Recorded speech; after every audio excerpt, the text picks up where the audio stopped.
Beneske, jy is so welkom. Julle kan sit, vriende, baie dankie. Ek sal graag sommer en saam met die gemeente vir jou wil bid dat die Here jou sal gebruik en dan is dit oor na jou toe. Vriende, kom ons bid 'n oomblik saam. Here, dankie dat ons vandag vir Beneske aan U kan opdra. Dankie dat ons weet, Here, dat U haar gaan gebruik. Dankie dat ons opgewonde kan wees omdat U met ons wil praat vandag. En hoe groot voorreg is dit nie, Here, om die lewende woord te hoor wat lewe skep in ons. En mag U haar gebruik en mag ons elkeen U raak sien in haar en deur haar. En lig haar op en gebruik haar, Here, in Jesus se naam.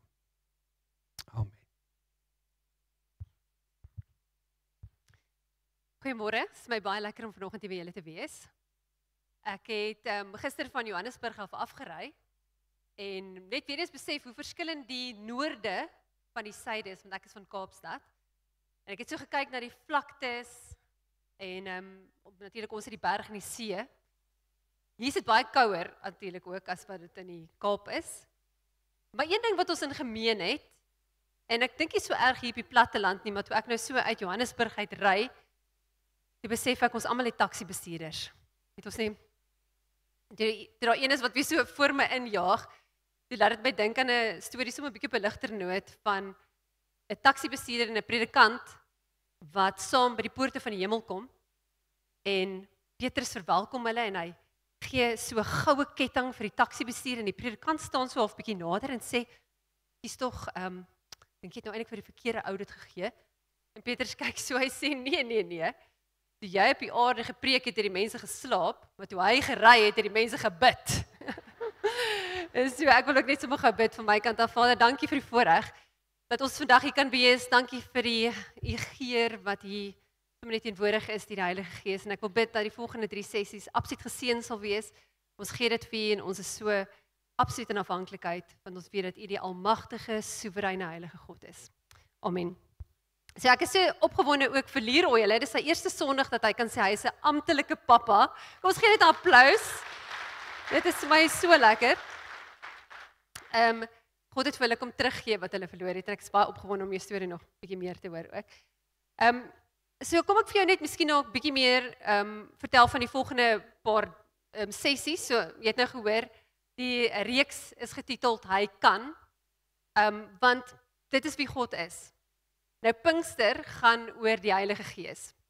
En dis wat ek in die volgende 3 sessies wil doen. Ek wil praat oor die grootste geskenk wat Jesus vir ons gegee het 10 dae nadat hy opgevaar het hemel toe. En hierdie week het ons hemelvaart gevier en ons vier hierdie volgende 3 sessies. Vier ons net daai geskenk van die Heilige Gees. En ons vier wie God is en wat hy kan doen. So my laaste boek wat ek geskryf het was God kan wanneer ons bid. En ons het so 'n bietjie ek en Leroy het gepraat oor wat is dit wat ons graag hier wil kom doen, is ons wil graag vir elke persoon wat vandag hier is, en wat nog van die sessies gaan bywoon herinner, dat God weet van jou, en God kan nog steeds wonderwerke in jou lewe doen. So ek is regtig opgewonde daaroor. Nou kom ek vertel gou vir jou wie ek is. So ek het in die Vrystaat groot geword, in Tromsburg. Altyd as ek by praatjies is en ek sê, wie's van die Vrystaat, dan is altyd net so 2 mense wat hulle hande opsteek, maar dit is my regtig baie lekker om vandag hier te wees, en te sê, ons almal is van die Vrystaat, al die lekker mense. Dis my gewoonlik my volgende line, dis al die lekker mense. Want dis Vrystaat mense het net daai lekkerheid aan. So ek is baie dankbaar om hier te wees. So ek het in Vrystaat groot geword en ek het op Stellenbosch gaan studeer en ek het hierdie droom gehad om 'n ondersoekende joernalis te wees. Jy weet die storie agter die storie te ontdek, die waarheid oop te vlek en dan natuurlik vir die wêreld te vertel. So ek was goed op dreef geweest. Ek het by Special Assignment gewerk wat mos 'n carte blanche is. En ek het altyd gesê dit gaan wees. Ek was Botha voor ek getrou het, so dit gaan wees Beneske Botha, BBC News, Baghdad en dan ontplof die bom en dan skryf ek die storie daaroor, jy weet so. En ek was goed op dreef geweest, jy weet ek het selfs so 'n skuilkamera gekry waarmee ek een van die stories moes gaan doen het en alles. In elk geval in die tyd is ek toe nou besig met my meestersgraad in journalistiek, is 'n tesis. En ek hoor van 'n werk by Radio Kansel. En ek dink toe vir myself, ek gaan hierdie nou tyd en wyl doen en dan gaan ek mos nou die regte wêreld ingaan en die regte stories vertel. En toe ek begin werk daar, toe kom ek agter, maar God doen regtig groot wonderwerke nog steeds. Wonderwerke wat ons in die Bybel van lees, gebeur nog vandag. En ek dink, hoekom word hierdie goed nie neergeskryf nie? Hoekom word hierdie goed nie vertel nie? En toe ek nou klaar is met my teses en hy is ingehandig, toe besef ek, weet jy wat, ek is 'n ondersoekende joernalis. Maar ek vertel God se stories. En ek demonstreer dat hy vandag nog die wonderwerke doen. So mense vra baie keer vir my, hoekom skryf jy ander mense se stories? Dan sê ek nee, ek skryf nie ander mense se stories nie, ek skryf eintlik God se stories. Die mense is net die karakters in die stories. So dis my groot voorreg om dit te kon gedoen het tot vandag. En ek is ook getroud. Daar is my man, my 2 kindertjies. Die een is 10 jaar en die ander een is 12 jaar. En hulle is in hierdie stadium by die huis. En ons het ook 'n kat en 'n hamster. En gewonder het. Nou kom ek vertel vir julle van my eerste regtig groot wonderwerk ten opsigte van die Heilige Gees. So wat gebeur het is ek het begin te werk by die radiostasie. En Radio Kansel het 'n TV-program gehad in daai stadium in Pas. Ek weet nie wie van julle kan onthou, dit was op Kyknes gewees jare gelede. En die vrou bel my, dit was 'n Vrydag gewees, Vrydagmiddag. Sy sê vir my, "Oké, is jy lus om 'n TV inset uit die Kaap uit te doen?" Ek sê, "Ja, nee, dit klink vir my baie lekker." Okay, maar daar's nou 2 dinge. Hy moet volgende week donderdag klaar wees en sy sê vir my presies waaroor dit moet gaan. En ek sê ja, nee, ek is reg vir die storie. Toe ek die telefoon neersit, toe besef ek wat ek moet vind is iemand, dit was die beskrywing geweest. Jy moet 'n onderhoud doen met iemand wat baie erg in skuld was, maar 'n besigheidsman of 'n vrou. Hulle moet baie erg in skuld was. Jy weet hulle moes goed gedoen het, toe het hulle baie skuld en alles verloor en toe het hulle weer teruggekom en hulle is nou weer geseënd. En toe ek die telefoon so neersit, dink ek, waar gaan ek so iemand kry? Ek het geen idee nie, ek ken glad nie so iemand nie. En ek onthou die Vrydagmiddag sit ek so by die kar was, daar's in die Kaap en ek sit so vir 'n oomblik en ek het geen idee waar ek so iemand gaan kry en ek bid en ek sê, Vader, ek weet daar's 'n skrifgedeelte wat sê, U sit op die troon en U kyk af aarde toe en U sien ons elkeen. Ek weet U sien hierso in die Kaapse Skiereiland iemand soos daai. Ek weet nie waar hy persoon is nie, maar U moet asseblief vir my help. Daai Saterdag gaan ek, daar was so 'n uitverkoping gewees van Koem by die een winkelsentrum. En ek onthou ek sit so, maar daar's verskriklik baie mense. So ek kyk nou deur al die boeke wat daar nou is. En ek was seker vir 'n uur lank in die winkel gewees. En ewe skielik, omdat daar is heeltyd mense wat in en uit gaan. En ewe skielik raak ek bewus van 'n persoon wat instap, maar ek hoor, soos wat 'n mens se stem hoor, gaan praat met die man oor die inpas inset. Nou moet julle verstaan, as iemand byvoorbeeld vir my sê hulle been het gegroei, iemand gebid en dan gaan ek eers kyk, is dit regtig so? So nie. En nou ervaar ek hierdie nou, hoe gaan ek nou 100% seker wees, jy weet? Ek sê Here, okay, gee my net nog 'n teken. Gee my net nog 'n teken. Net dan sal ek nou gaan. Maar ek hoor niks nie. Nou sien ek die man, ek sien waar hy staan, ek sien hy beweeg so, hy is besig om uit die winkel uit te loop en ek ervaar net ek gaan hierdie geleentheid mis, wat as dit nou is? Nou stap ek na die man toe. Nou hoe knoop jy nou so 'n gesprek aan? Ek sê, hallo, sien jy kyk ook boeke? Hy sê, ja, ek kyk boeke. En ek dink, okay, ek gaan nou maar net 'n kans wag. Ek sê, hoorie, nou baie vreemd klink, maar jy ken nie dalk iemand wat baie erg in skuld is nie. En ek onthou, weet nie, dit is so 'n sekonde in my brein wat vasgevries is daai oomblik. Hy steek sy hand so, hy begin so te glimlag, hy steek sy hand so in sy hemp se sak in, en hy haal 'n kaartjie uit. En daar staan so skuldberading. Hy's 'n skuldberader. En ek sal nooit my lewe vergeet nie, want onthou daai maandag het hy vir my 'n klomp mense aan bekend gestel, daai donderdag is die inset afgehandel. Maar daai oomblik van 'n bonatuurlike ingryping. Daar's nie 'n manier dat ek dit kon voorspel het nie. Daar's nie 'n manier dat ek dit self kon gemaak werk het nie. En ek het daai dag weggestap en ek het besef, maar God werk deur sy Heilige Gees en hy praat met ons. Die groot vraag is net, luister ons. Dit is wat ek bietjie oor wil praat vandag. Jy weet, in 2 Kronieke 16 vers 9 sê dit, die Here se oë is oral op die aarde. Hy's oral hier in Riebeekstad, hy's oral hier in Henneman, hier in Welkom, in die hele area waar jy ook al vandaan is vandag. God se oë is oral oor die aarde, sodat hy die kan help wat met 'n hart vol geloof op hom vertrou. En mag dit wees wat ons in hierdie volgende 3 sessies ook beleef, dat God regtig van jou weet. Okay, so die groot vraag is, waar het ons die eerste keer in die Bybel van die Heilige Gees gelees? En dis in Genesis 1. En ek wil dit graag weer vir jou lees. Dit sê, in die begin het God die hemel en die aarde geskep. Die aarde was heeltemal onbewoonbaar, dit was donker op die diep waters, maar die Gees van God het oor die waters gesweef. Die Gees van God het oor die waters gesweef. Die Heilige Gees was van die heel begin af deel gewees van die hele skepping. En dan lees ons, toe sê God, laat daar lig wees, en daar was lig. En hier is die ding, hoe beskryf jy die drie eenheid, byvoorbeeld vir 'n kind, of vir iemand wat nou vir die eerste keer tot geloof kom? Hoe beskryf jy dit? En ek hou so baie van iemand se verduideliking om te sê, as jy byvoorbeeld vir iemand sê, gaan sit die lig aan, dan gaan jy mos nou sê, gaan sit die lig aan. God is die stem, Jesus beweeg tot daar, en die oomblik wanneer hy die ligskakelaar aansit, die krag, die elektrisiteit, dit is die Heilige Gees. So, ons lees dat Adam en Eva is in die tuin. En hier is nou die ding. God wandel saam met hulle in die tuin. Jy weet, soos God kom in die aand, en ek dink hy het seker gesê, wat se diere het julle vandag gesien? Wat het julle geëet? So hy het 'n gesprek met hulle gehad, hy het 'n verhouding met hulle gehad, want dis die verhouding waarmee hy vir ons, verstaan jy, waarvoor hy ons geskaap het, om 'n verhouding met hom te hê. En dan gebeur daar die sondeval, en daar's 'n skeiding tussen God en die mens. Maar onthou, toe hulle in die tuin was, het hulle nog nie die Heilige Gees binne hulle gehad nie. God was teenwoordig, maar hulle het nie die Heilige Gees binne hulle gehad nie. En ek dink Satan was opgewonde en bly gewees, en hy het gedink, hy het die oorwinning behaal, toe Adam en Eva uit die tuin uit is. Maar wat hy vergeet het, is dat God die finale sê het in elke situasie, en dat God altyd die laaste skuif oopmaak in skaakmat. En dan lees ons, dan kom die Ou Testament. En hier is my nogals baie interessant, hoe God mos dat die mensdom voorberei het, nee, vir die koms van die Skepper, van die Verlosser. En dan lees ons dat daar sekere oomblikke was in die Ou Testament, waar die Heilige Gees teenwoordig is. Ons lees van Samson wat baie sterk was. Ons lees van Gideon wat baie bang was en toe braaf geraak het toe die Gees van God oor hom gekom het. Hy moes die weermag gaan lei en hy was verskriklik bang geweest. Ons lees van Elia wat nadat hy mos nou op die Karmelberg die vuur uit die hemel gehad het, dan lees ons hoe hy sy mantel optel en hardloop met bonatuurlike spoed en uithou vermoë.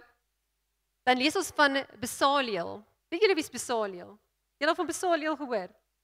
So toe hulle die tabernakel gebou het, moes daar baie mooi goeders daar gewees het. Dan moes sekere ontwerpe, jy weet, sekere artikels, voorwerpe wat ontwerp moes geword het. Met ander woorde, kreatiwiteit was nodig geweest en vakmanskap. En Besaliel was die ene wat die Heilige Gees het oor hom gekom, God se Gees het oor hom gekom sodat hy dit kon doen. En dan natuurlik die profete, jy weet, Jesaja, Jeremia, Esegiel, Hosea, Daniel, al daai mense. Hoe het hulle geweet tot op die letter sekere goeders van wie Jesus is? Duisende jare, 1500 jaar voordat Jesus kom het. Hoe het hulle geweet waar hy gebore gaan word, hoe sy lewe gaan verloop? Want die Gees van die Here het oor hulle gekom. Met ander woorde, daar was sekere oomblikke gewees, maar die Heilige Gees was nog nie vrylik tot almal se beskikking gewees nie. En dan lees ons dat Jesus gebore word. En die grootste oomblik was gewees toe Jesus aangestap kom na Johannes die Doper, toe hy gedoop word. En dan sê dit, hy is gedoop en wat gebeur het is, die Heilige Gees het in die vorm van 'n duif op hom neergedaal. En dan praat God uit die hemel en hy sê, dit is my seun vir wie ek liefhet, oor hom is ek verheug. Dan word daai was 'n groot oomblik gewees, want hy die Heilige Gees ontvang. En wat het gebeur net daarna? Skielik kon hy blindes laat sien, dowes laat hoor, lam mense laat loop. Hy kon die storm stil maak, hy kon die demone uitdryf. Want die Heilige Gees het oor hom gekom.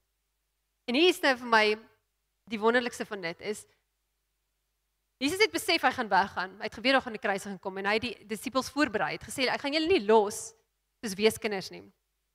Ek gaan vir julle geskenk gee. En hy het vir hulle dit gesê, hy het gesê, dit verseker ek julle, wie in my glo, sal ook die dinge doen wat ek gedoen het. En selfs groter dinge. Hy het die storm stil gemaak, hy het lam mense laat loop, hy het blindes laat sien, hy het dowes laat hoor. Hy het gesê, julle sal dieselfde doen as wat ek gedoen het en selfs groter dinge. Hoekom? Omdat hy weggaan en vir God gaan vra daarvoor.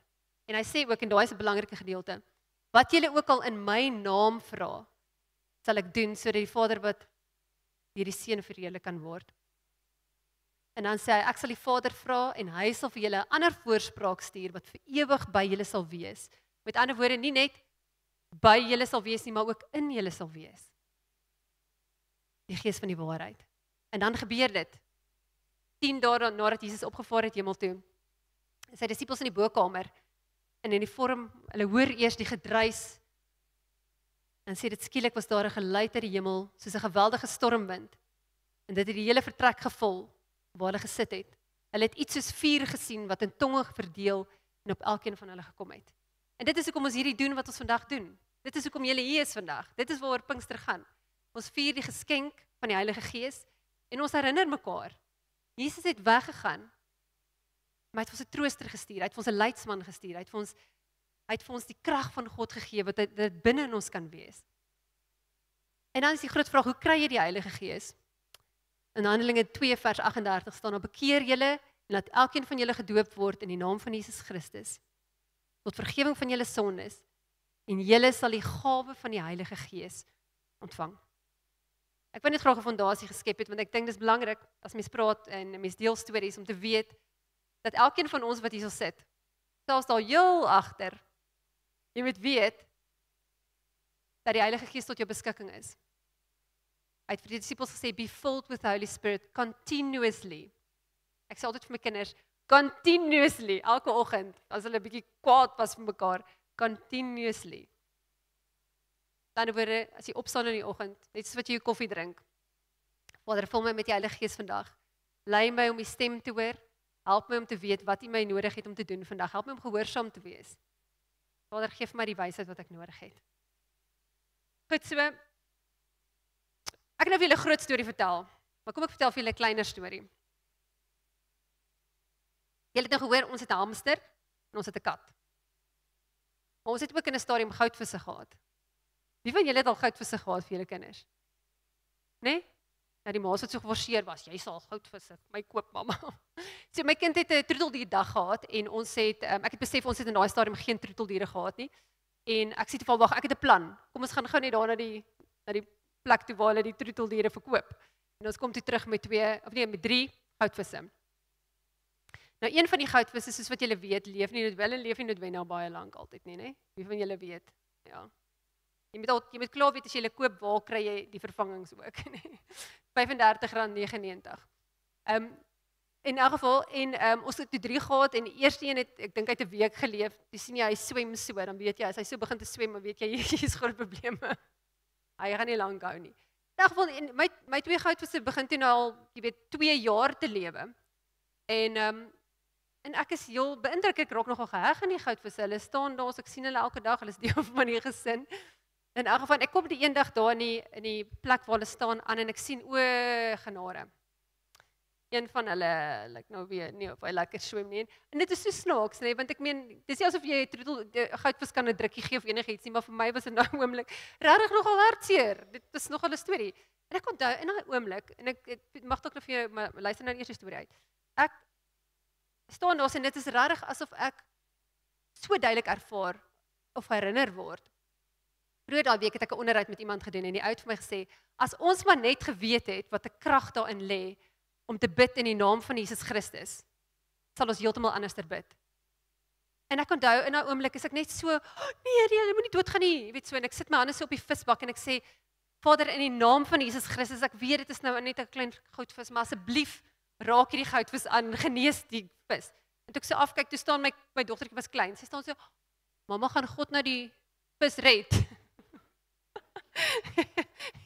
En ek besef in daai oomblik, asseblief, hier moet nou iets gebeur. En die volgende oggend is ek baie vroeg wakker en ek dink toe vir myself, okay, ek moet nou net voorbereid wees, nê, as die goudvis dalk nou dit nie gemaak het nie. Ek weet dit is R35, maar dan moet ek nou net voorbereid wees. En ek sê net, ag Here, asseblief, ek weet dit is nou so en ek weet al die diere behoort aan U, wat in Psalm 50 staan nou, jy weet dat God weet van al die diere op die aarde en al die diere behoort aan Hom.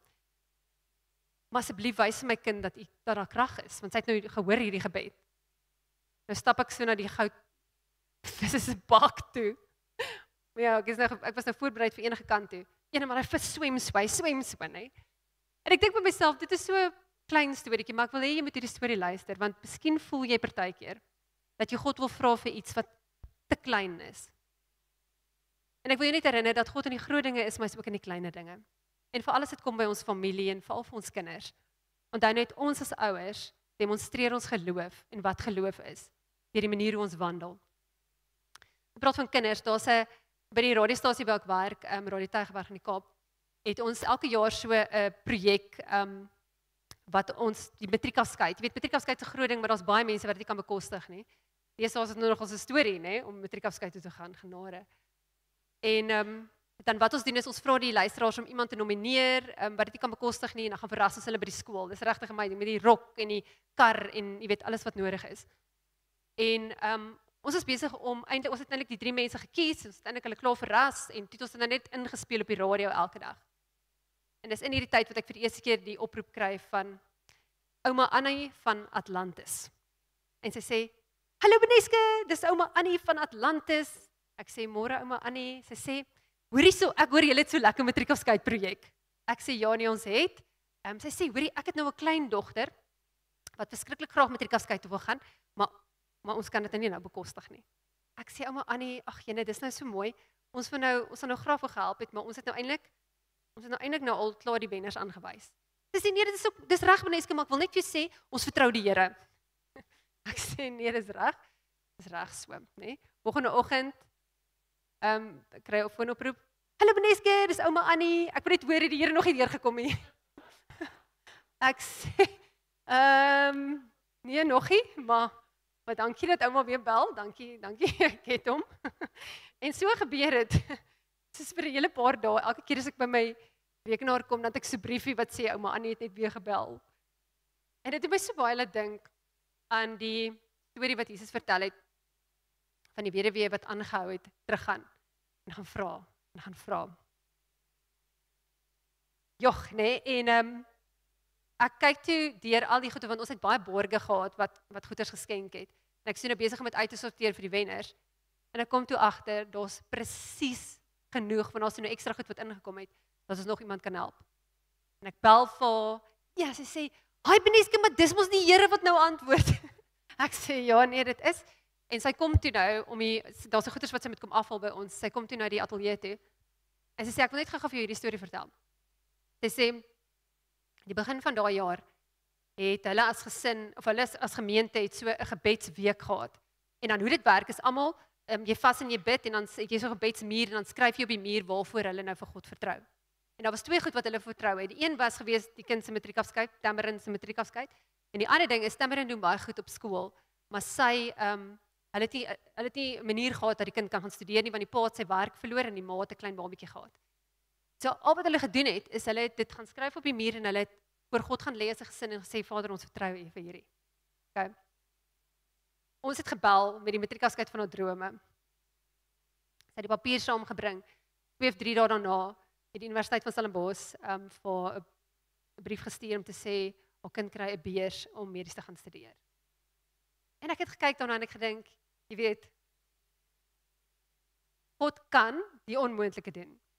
Maar die groot vraag is net, gaan jy hom vertrou? Gaan jy hom vertrou tot op die laaste? Of maak ons eers plan A, plan B, plan C en dan plan E is ook 'n wag nou gaan ons bid. Want dis die ding.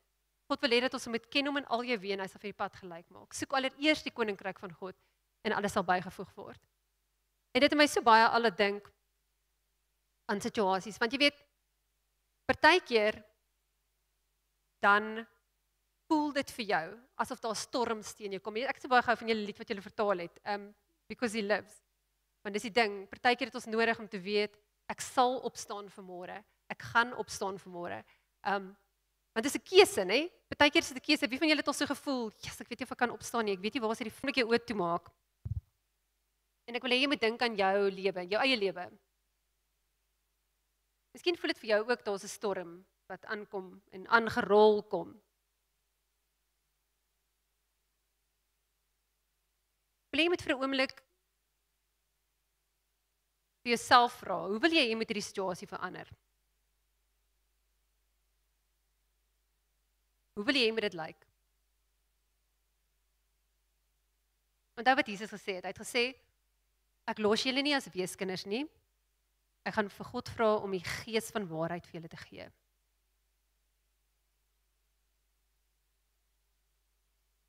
Dit is God wat iemand stuur wat ek nodig het, wat in skuld was, wat die goudvis genees, wat vir ouma Annie kom wys dat God ver meer doen as wat ons kan bid of dink. Dit is God wat die storm stil gemaak het vir Jan op die plaas.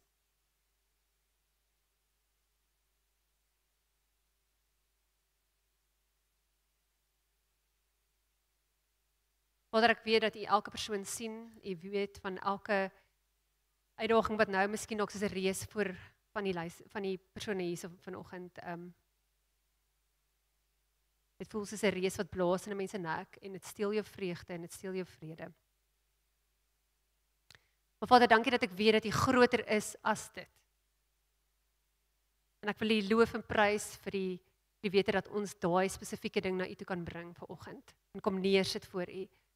En Vader, ek wil vra dat U ook in elke persoon se lewe kom ingryp, die storm kom stil maak deur die Heilige Gees se krag. En Vader, mag U vir ons bewus maak van U teenwoordigheid. Kom draai die situasie om. Dis wat die wind gewaai het in een rigting en gestuur is in 'n ander rigting. Ek bid dat U dit so sal kom doen in hierdie gemeentelede se lewens vandag. En selfs die mense wat aanlyn kyk. En Vader, ek wil bid dat ons sal bewus wees dat dit van U af is. En dan bid ek ook vir elke persoon. Jesus, U het gesê dat ons dieselfde wonderwerke sal doen as wat U gedoen het en selfs groter wonderwerke. Storm stil maak, lam mense genees, blindes genees, siekes. En ek bid dat U vir ons daai boldness sal gee, soos wat die Heilige Gees oor die mense gekom het in die Ou Testament. Dankie dat ons nou weet dat die Heilige Gees binne ons harte sal wees en ek wil bid vanoggend vir elke persoon om daai te beleef. Om te beleef dat die geloof wat in hulle hart is miskien so klein soos 'n mosterdsaadjie, dat U dit sal kom vergroot. Dat ons absoluut bewus sal raak van wie U is en wat U kan doen. Ek bid vir gebroke huwelike. Ek bid vir mense wat sukkel finansiëel. Ek bid vir mense wat sukkel om swanger te raak, Vader. Ek bid vir mense wat 'n behoefte in hulle hart het wat hulle nie eers vir die mense om hulle sê nie. Miskien is daar geweldige eensaamheid, wat dit ook al mag wees. Vader, ek wil vir U dankie sê dat U 'n soewereine, almagtige, heilige God is. En dat U vir ons die Heilige Gees as ons vertrooster. En dit is wat ek voorbid, dat ons daai vertroosting sal beleef in Jesus naam. Amen. Ek wil graag hierdie mee afsluit. Daar's 'n storie wat vertel word van Jesus wat 'n groot skare mense gehad het wat gekom het na hom. En dan is daar hierdie verlamde man wat op 'n bedjie lê. En het jy al gedink hoe dit moes gewees het? So Jesus is hier onder. Hier is die verlamde man op die stretcher. En sy vriende sê, hoorie, ons kan nie hier inkom, hier's te veel mense. Maar wat ons gaan doen, ons gaan hier op die dak klim. Ek wonder of hulle gewonde, jy weet, het hulle gedink aan wat, sê nou maar hy kom onder en hy raak nie genees nie. Hoe gaan ons hom weer op binne gaan haal? Hoe gaan ons hom kry? Ek dink jy het eers daaraan gedink, vir hulle was dit, daar's net een manier, jy gaan nou hierso in en ons hoop vir die beste. En kan jy dink hoe dit vir Jesus en die disippels moes gewees het onder? Doef, hier kap hulle hier teen die dak. Wat op dese aarde gaan nou hierso aan? Hier kom die man afgesak. So ek wil hê julle moet hierna kyk. Dis 'n lied van Brandon Lake. Die lied is getiteld Tear Down the Roof. Wat partykeer in ons lewens. Ek wil net gou dit sê. Partykeer in ons lewens het ons nodig om te weet dat as jy 'n deurbraak in jou lewe wil hê, dit is moontlik. Dit is moontlik, maar dit gaan verg dat jy partykeer geloof gaan met hê soos wat ouma Annie gehad het, soos wat Rian op die plaas gehad het. Geloof wat jy weet, sê nou maar dit werk nie uit soos wat jy op gehoop het om gedink het nie. Dat jy weet dat God nog steeds selfs jou situasie wat nie noodwendig uitgewerk het soos wat jy gedink het nie, dat God dit kan gebruik ten goeie. En ek wil jou eintlik aanmoedig as jy kan om vanaand by te woon. Ek gaan vanaand vertel wat ons gedoen het. Ek wil net gou vir julle vinnig dit sê voordat ons hierna kyk. So ek het ek wil nou dink hoe lank dit terug was, so 3 jaar gelede het ek vir die eerste keer die deurbraak reeks gedoen, waar ek vir mense gesê het, kom ons kyk wat gaan gebeur as jy vir 21 dae lank, ons het so Daniel vasgedoen, of jy mens net iets uitgesny het, en dan bid ons vir daai spesifieke dinge. Want onthou, vir party mense kan dit jou huwelik wees wat nie lekker is nie, vir iemand anders kan dit wees, jy sukkel met gewig, vir iemand anders kan dit wees, sê net maar jou finansies is nie lekker nie, vir iemand anders kan dit wees 'n moeilike skoonma, vir iemand anders kan dit wees wat dit ook al mag wees.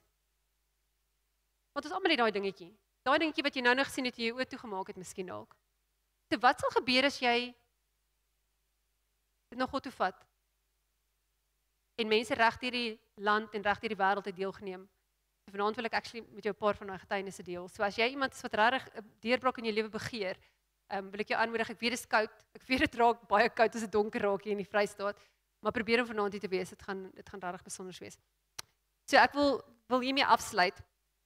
En in hierdie musiekvideo het hulle spesifiek gefokus op 2 van die verhale wat Jesus vertel het. Een was die verlamde man, of die verhale wat hy vertel het, maar wat gebeur het. Verlamde man en die ander een is die vrou met bloedvloeiing. So kyk gerus hierna.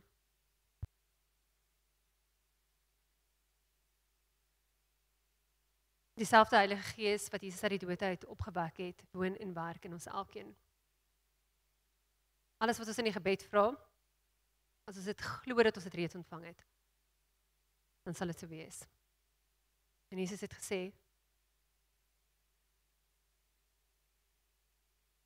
dat hy na die Vader toe gaan, sodat hy vir ons die Heilige Gees kan gee, om ons te vertroos, om ons te lei, dat ons nooit soos 'n weeskind hoef te voel nie. So Vader, ons wil vir U dankie sê vir dit. Dankie dat ek kan bid vir elke persoon wat vanoggend hier was. Ek wil bid dat die boodskap wat ontvang is, Vader, dat U dit sal verder vat. En ek wil bid dat almal veilig sal reis. En ons bid vir die res van hierdie reeks. Mag U naam verheerlik word in Jesus naam. Amen.